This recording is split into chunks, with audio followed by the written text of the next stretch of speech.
How's it going, everybody? Mike here, and in this video I've got some updates on Avowed because now its official launch date has been revealed. Also the additions of it, content, early access apparently as well too. So yeah, a lot to dig into here, guys. So strap yourselves in, sit back, relax, and let's get into this video. So it's been reported that Obsidian has revealed the system requirements, accessibility features, additions, and pre-order bonuses for Avowed, this highly anticipated fantasy RPG arriving in February 2025 on Xbox Series X, S, PC, and Game Pass. And if you don't know Obsidian, well, they are the creators of Fallout New Vegas. They also helped develop Star Wars KOTOR 2, alongside notable titles like The Outer Worlds as well. They've done Grounded and Pillars of Eternity. And so with Avowed, Obsidian returns to medieval fantasy. And this seems to be clearly inspired by the Elder Scrolls RPG. Now, Avowed, though, seems to be taking in place in the same universe or something like that of Pillars of Eternity. It's set in the living lands within the world of Eora, the same fictional universe introduced in the Pillars of Eternity series. Through an Xbox Wire post, Obsidian's communications director shared numerous new details about the game's additions, pre-order bonuses, and accessibility features. Previously, it was confirmed that the game would run at 30 FPS on Xbox consoles. But before we get into more on that, Avowed itself will launch February 18th, 2025.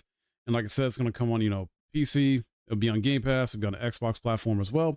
And Steam, too. Don't forget about that. Something to note here, though, is for the first time, it will also be available on Battle.net, Activision Blizzard's online platform. And I mean, that's not too surprising that they're doing this because Xbox owns Activision Blizzard now, guys. So don't forget that. So yeah, and it looks like they're going to start putting their games on the platform too. So if people prefer to get it that way, you have that option. The game will release in 3 editions. So there's a standard digital edition, which includes only the base game, priced at $70, also available on Game Pass day 1.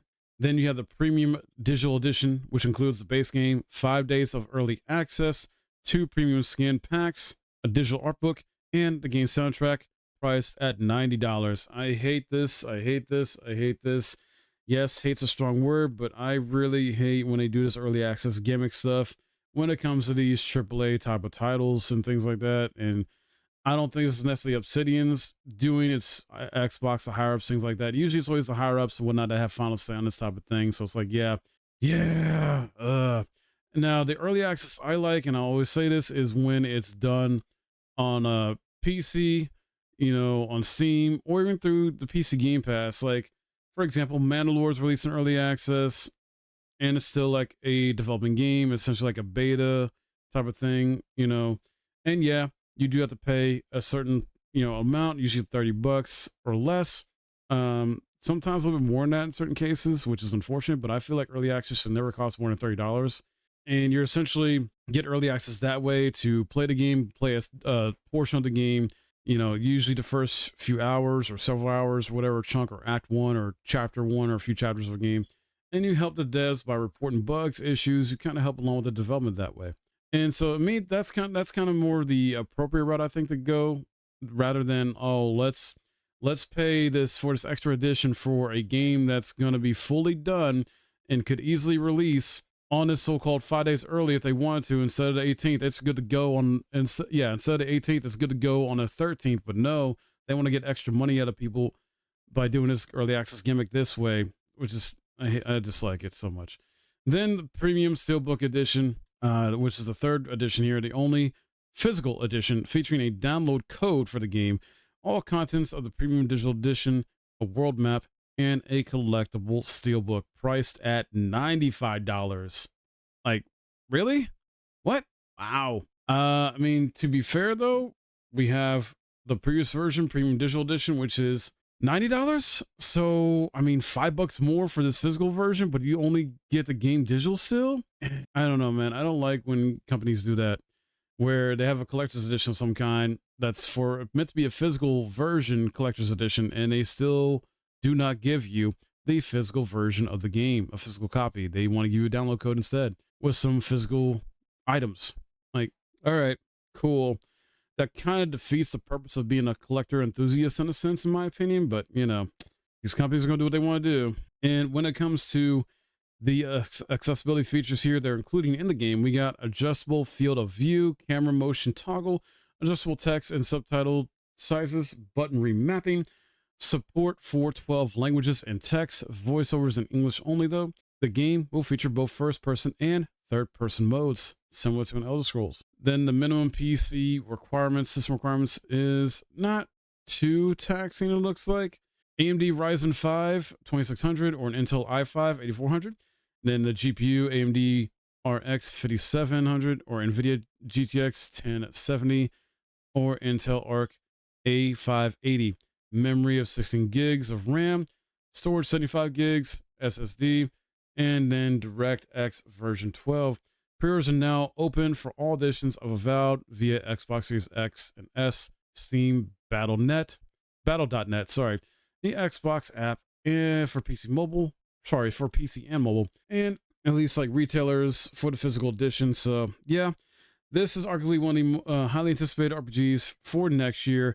I'm not super hype about it personally. Like, I do want to try this out when it drops through Game Pass and see if it's fun, see what's good. Like, don't get me wrong, Obsidian is a great dev team and they make some good games. Like, I believe in them and things like that. They do a good job for the most part, but at the same time, their last game was the Outer Worlds, and that had some technical issues. I think they came up with like a updated version of that, which still had issues from a technical standpoint performance. So like, but Pillars of Eternity games are really good, 1 and 2. So I think those are the better games there.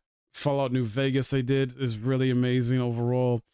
So I don't know. And this game early on when it showed off was showing it had some performance or technical issues, and even kind of looked like they didn't know what direction they're going with some things in the game. So I hope that's been resolved. I hope that this game does do well enough. Is it going to be Game of the Year material? Is it going to sell like hotcakes?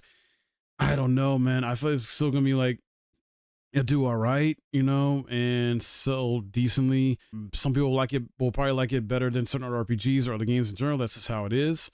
And we'll have to wait and see what happens with this, what issues it will have on launch, and how they're going to approach that and tackle that and things. So I just hope it's not a buggy technical mess, because we get a lot of games that release in very bad, poor states at launch, and then the industry wants to fall into this mentality of like, oh, we'll just fix it later. Like, instead of giving us a fairly good polished game from the get-go. I don't know. But that's what I wanted to talk about with you guys, let you know about. So hopefully you found this video helpful and informative. And if you did, please leave a like, subscribe if you're new. Let me know in the comments what you think about this. Or is this game you're looking forward to or not looking forward to, or at least give it a fair shot since it's going to be on Game Pass, or wait for a sale. I'm going to keep you guys updated on this game when we find out more stuff. We'll probably find out some more stuff maybe next month about it. You know, Game Awards, things like that. Probably a trailer for it, or early next year. We'll have to wait and see. But yeah, glad we got some new updates on this game though, and I can share with you guys. So thanks again for checking out the video and supporting the video and all that great stuff. My name's Mike.